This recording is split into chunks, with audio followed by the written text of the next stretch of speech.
the thing is that small amount, that leftover amount, that kind of bit ends up being, it ends up contributing to a kind of in moral improvement, a moral encouragement to help reveal that you can do better.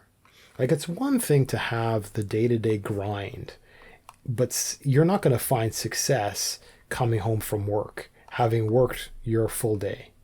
Like, that's not an accomplishment. That's just you surviving.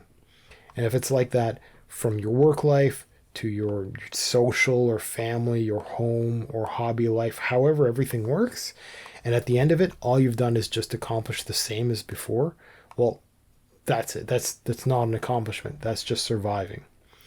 But if there's this tiny sliver of time that you use, that you will recognize in the future, that you've used to improve, so that it isn't just surviving, it's surviving plus a tiny bit of improvement, the next day you will benefit from that improvement. It will encourage you to repeat it, to try a little bit harder, to achieve a little bit more, to learn a little bit more, whatever.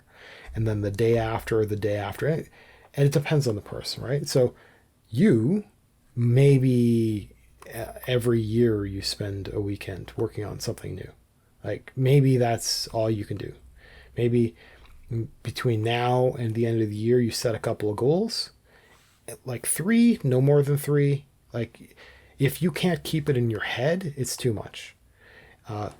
And you don't necessarily need to keep a list of requirements.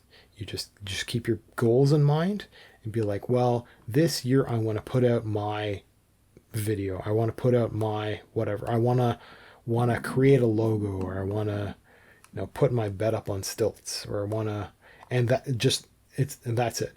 And that, when that gets done and you need to actually push, it needs to not be a landmine you ignore. It's not a reminder. It needs to be something that just, that you allow to bother you. Then you accomplish that.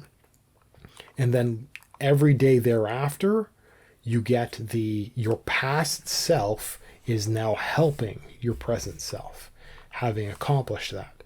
And if you keep acting like that, every time you act like that, your past self is now like wind behind your sail, so to speak.